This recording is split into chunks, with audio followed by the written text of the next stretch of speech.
Assalamualaikum warahmatullahi wabarakatuh. I would like to say thank you for watching our presentation. Today, we are from Group 4. We'll begin our presentation about Greece maxims. But before that, let me introduce my team.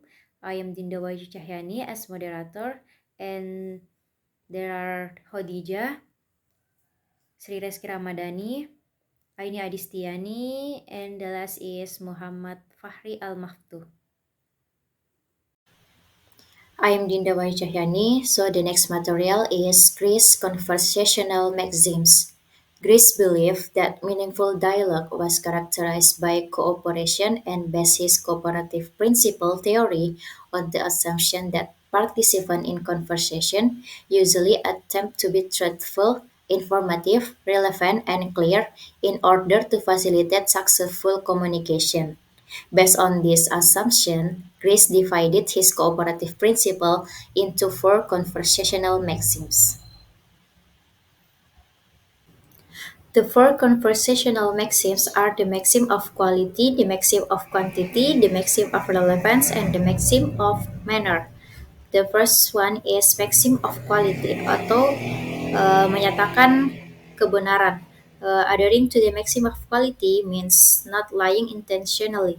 When following this maxim during communication, you should only say things that you believe to be true and do not say things that you cannot back up with evidence.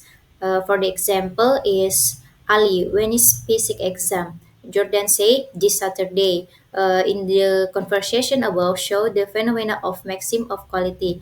The answer that was given by Jordan is in accordance with the rule in maxim of quality. Jordan answer with the truth that he believe is true. The second is maxim of quantity. When following the quantity maxim, it is important not to withhold information during communication that is necessary to keep the conversation going.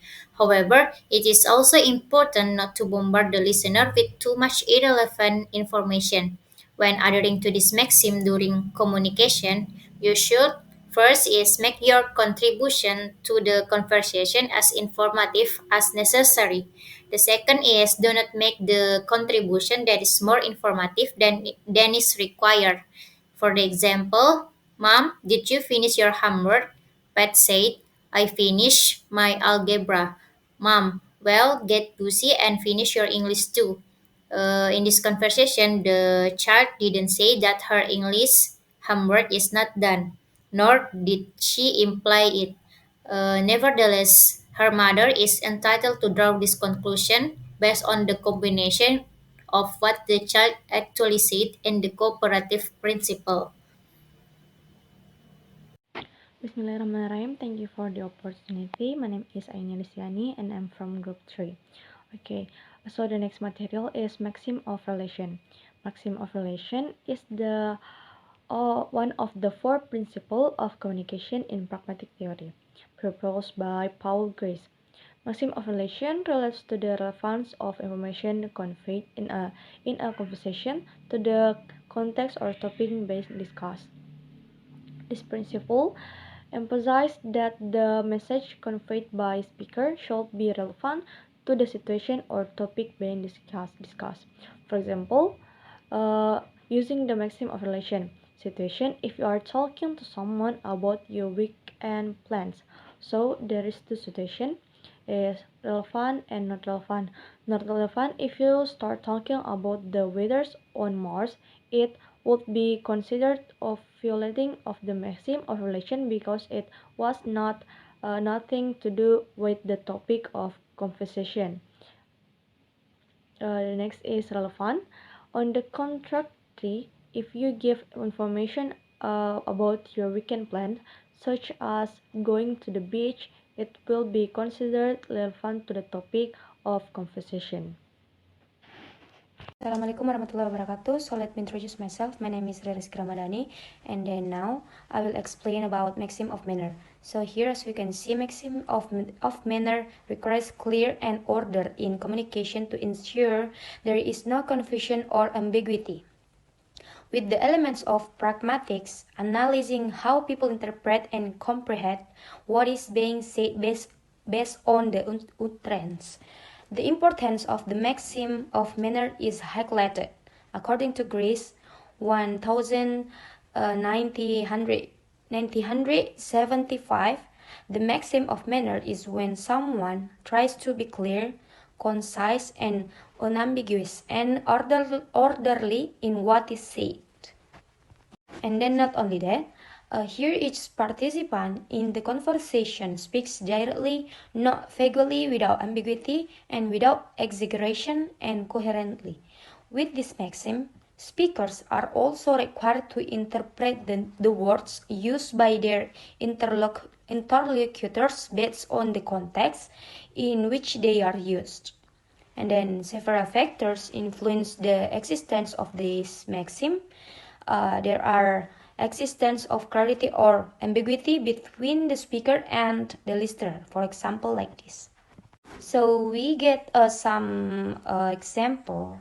Number one is in this sentence, there is flowers cannot be taken.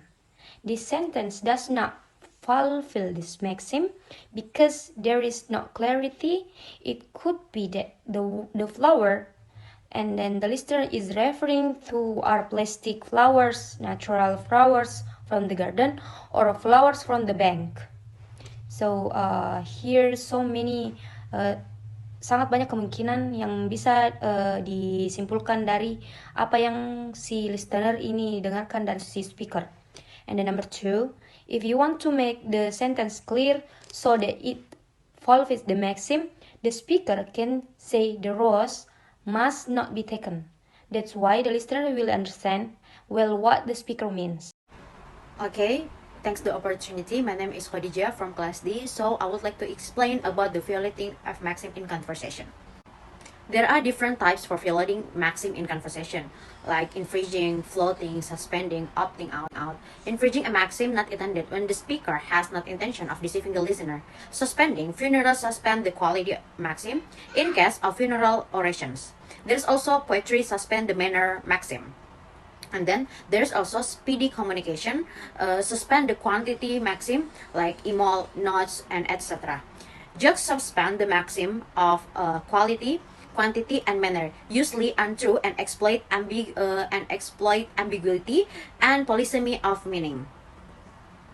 So here's the example, violating maxim in conversation. Infringing a maxim not intended when the speaker has not intention of deceiving the listener.